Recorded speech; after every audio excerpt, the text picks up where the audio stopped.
matter which side of the fence people have been on, they've been saying, "Show me the evidence. I'll believe it when I see the evidence." And people on both sides agree that something went terribly wrong in November 2020, but there really has been no comprehensive place to see the evidence of widespread fraud until now. This video is pure data, so don't get mad. You can't be angry when a scientist confirms that gravity pulls downward at negative 9.8 meters per second squared, even when that fact works against the narrative you've heard. So here we go. Just before we show you some new disturbing video evidence, we'll talk about statistical anomalies in 3 states in question. In the early hours of November 4th, 2020, Democratic candidate Joe Biden received several major vote spikes in Michigan, Wisconsin, and Georgia, suddenly placing him in the lead when he had been trailing Trump by a significant margin. 8,954 individual vote updates were analyzed. Across nearly all updates, there follows a clear statistical pattern. However, a very small number of batches are especially questionable. The 4 most notable aberrations were 2 in Michigan, 1 in Wisconsin, and 1 in Georgia. And all occurred in the same 5-hour window, in the middle of the night, when in some places counting reportedly had stopped. Not only do these updates not follow generally observed patterns, but their behavior is particularly extreme. For context, using publicly available data from the New York Times, here is a visualization of the number of votes by candidate in Michigan from the beginning of the election night to 7 p.m. Eastern Time on November 4th. Trump is in red, Biden is in blue. Notice the sudden and improbable spike in votes for Biden at 6:30 a.m., where Biden received 141,258 votes, while Trump only received 5,968. This extreme ratio is surrounded by updates that are nearly the same in ratio.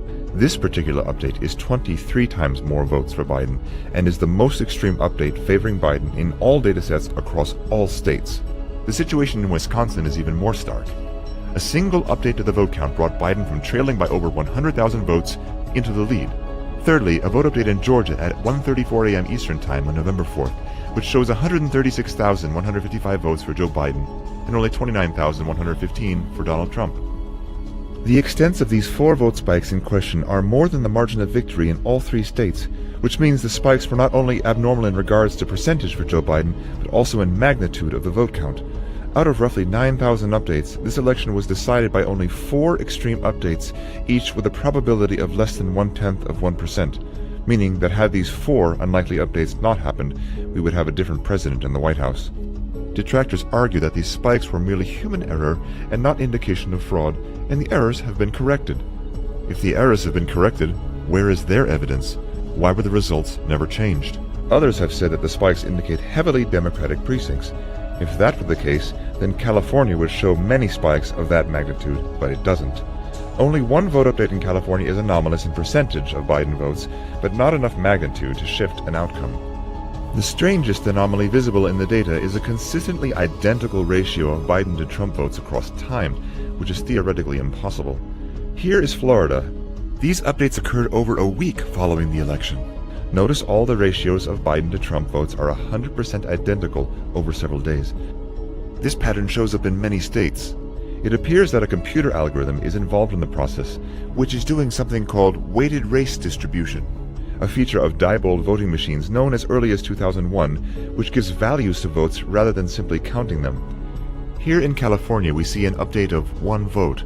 About 65% of that value is given to Biden and 32% to Trump. How can 1 vote go to more than 1 person? It is well known and not disputed that Diebold software was found to be switching votes through programming in past elections. Even though Diebold is no longer used, Dominion Voting Systems acquired ES&S in 2010, which had previously acquired Diebold under its new name of Premier Election Solutions. This does not exhaust all statistical data anomalies encountered in the 2020 election, but data anomalies is only one factor to consider. Next is eyewitness and video evidence. In Georgia, there's a case of a poll worker named Ruby who was seen on Instagram giving a secretive live video of her working in the back room filled with absentee ballots. I'm gonna let y'all see this.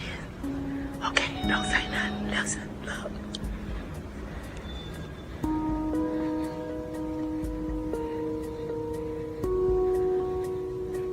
At 10:30 p.m. on November 3rd, all media and poll watchers were told to leave State Farm Arena because ballot counting was going to stop.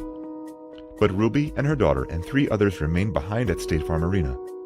They pulled boxes of ballots out from under the table that was placed there in the morning and distributed them to several counting stations. back to Fulton County, Georgia right now, where our reporter Blaine Alexander apparently has some new reporting on the expectations for that count. Well, Rachel, we've learned that the counting continues tonight. You know, right here in State Farm Arena behind me, we've learned that there are 5 people who are still inside, still working to scan those absentee ballots and try and get those numbers tabulated. Now, initially, we were told that everybody went home at about 10:30, but I just got off the phone with the county spokesperson who tells me that indeed there are still some people in there quite literally burning the midnight oil, scanning ballot after ballot and trying to get that information in. And Blaine, specifically, you said 5 people are inside that building? That's 5 actual individuals who are working on all the absentees in Fulton County right now? Just 5? Wow. Talk about having the sort of fate of the nation in your hands. Ruby is seen here in this video running the exact same stack of ballots through the machine 3 times. Other workers do the same. Note that a large surge in Biden votes can be observed after this tabulation at 06:34 Greenwich Mean Time, which is 1:34 a.m. in Georgia, just after the time in question. You may ask, can a ballot really be counted more than once? Here is your answer from Coffee County, Georgia. Can you scan a ballot more than once? I've just done it. I'm talking about That's you the just, same batch that she's been doing. you just keep scanning them. If you- I just kept scanning that same. You just keep something. I just scanned the same batches that y'all just voted. I never got any more until that one. I don't know why they approve such a system. Ruby allegedly posted this later on social media. Of course, the mainstream media calls this misinformation, and most references to these videos have been deleted from internet search results. Apple News the morning of the election sent out a push message to Apple News subscribers that elections are secure. So if it's true that election fraud is rare, what about Raquel Rodriguez? She was recently arrested for election fraud in Texas because of overwhelming video evidence incriminating herself that she was harvesting ballots for pay. The top ticket to get votes for either Biden. How many votes do you think you can deliver for us? At least 5,000. And what are we looking at as far as how much that's going to cost? For the entire team that I'm looking at 55,000. So $55,000 for 5,000 votes, top the ticket, eager Biden. If not more, I'm not going to overpromise because remember, we're 16 days till election day. You give me cash, you can do whatever you want to do. $55,000 up front, 5,000 votes. That's right. Then there is cybersecurity evidence and the question of whether Dominion voting machines were tampered with over internet connections. Signed affidavits under oath from cybersecurity experts indicate that Dominion voter systems and Edison Research were using an unencrypted VPN with login credentials that were easily accessible and used by foreign adversaries to monitor and manipulate votes. The IP addresses into the Edison Research host service went in both directions, meaning that not only were China and Iran and other countries accessing the servers, but also Edison Research was communicating back to these adversaries. The claims that Dominion voting machines were not connected to the internet are completely false. Cybersecurity experts have followed the communication of the data from Dominion voting servers and Edison Research to foreign countries. A simple web search will uncover that DominionVotingSystems.com is registered to a company in Hunan, China.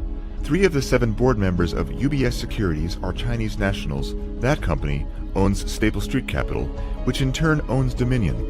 On top of that, the Dominion software is licensed from Smartmatic, which is a Venezuelan-owned and controlled company, and we're all familiar with how their elections go. Furthermore, forensic audits of the machines reveal significant errors. Although the mainstream media and politicians are saying that it's dangerous misinformation that Dominion voting systems are unsecure, this was the very message that several left-leaning news sources were claiming less than a year ago. NBC News and PBS found out just how easy it is to hack voting machines or cast fake votes. It's important to know that Georgia just spent over is about to spend over $100 million on a contract with Dominion to provide image cast hardware to the state in time for the next primaries and for the 2020 election. And yet here these kids were who had opened it up. They said, look, you can pop the front off of it and here's a port you can get into right here. That's easy. You know, all kinds of stuff that you could certainly do within 6 minutes behind a curtain, much less if you had extra time because any of these were connected to the web, as we discovered a couple of days before. So many of them are. Despite opposition and attacks, election security experts were able to audit Dominion voting machines in Antrim County, Michigan, revealing unusually high error and adjudication rates. What does that mean? According to the report, Dominion Voting Systems is intentionally designed with inherent errors to create systemic fraud and influence election results. Ballot errors are sent to adjudication, which means the vote can be decided by an election worker where there is no oversight, no transparency, and no audit trail. We've scanned 113,130 as of moments ago. We've adjudicated 106,000 plus of those.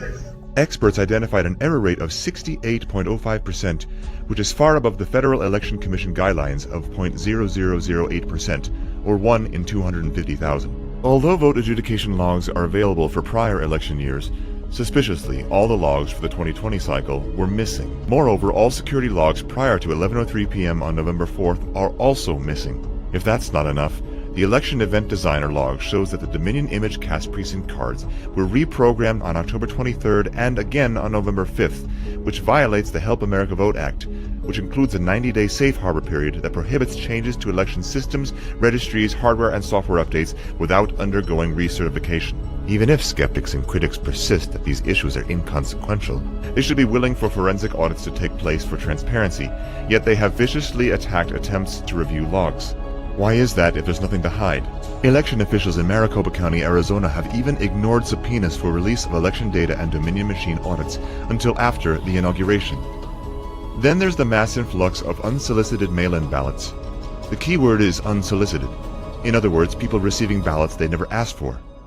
Politicians use the coronavirus to push mass mail-in ballots and extending the time to receive those ballots till many days after the election. There are many reports of people who voted in person also receiving multiple unsolicited ballots in the mail. People who did not send in a mail-in ballot denied in-person voting because they were told they had voted already by mail when they hadn't. This opened up chaos in the system and uncertainty as to who actually voted. Additionally, signature verification requirements were slackened in many states, adding even more uncertainty. In fact, the Pennsylvania Secretary of State unilaterally removed legislative signature requirements for mail-in ballots. More than 1,000 signed affidavits have been given by poll workers who have witnessed illegal activities, non-equal treatment of Republican poll watchers, counting ballots in locations with no poll watchers not permitted close enough to see the counting process, shredding ballots, garbage bags full of ballots for Trump, entire boxes of hundreds of supposedly mail-in ballots that have no folds, indicating they were never actually mailed by anyone. The list goes on and on. These affidavits are signed by witnesses under penalty of perjury, so this should not have been taken lightly, but these witnesses were never heard in court. Unfortunately, what we have covered is only the tip of the iceberg on fraud, cover-ups, federal election law violations, and dishonesty on a global scale. So either the Secretary of State's office is recording and certifying results that have negative errors and fraudulent votes in them, or someone is giving them negative information. Recent polls show an overwhelming percentage of the U.S. don't trust the 2020 election was without fraud. At the end of this video, the credits will be further data scrolling through that you can read for yourself, and pause and go back and read again. So what can you do?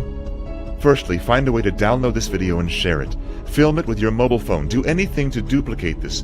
Post it with a hashtag, here is the evidence, hashtag every legal vote. Because guaranteed, big tech and social media giants will do their best to erase it from the internet, as they've already done with much of the evidence we've already shared. And if they can't erase it, they'll fake fact-check it. Well, guess what? We've already done the fact-checking. We've gone through thousands of pages of data, sworn affidavits, forensic reports, and cybersecurity reports. Secondly, you can demand election reform from your elected state and local officials. We cannot let another election ever be this questionable ever again. This is the United States of America. People used to look to us on how to have democracy through our voting system. 2020 was a complete sham, and it cannot ever happen again.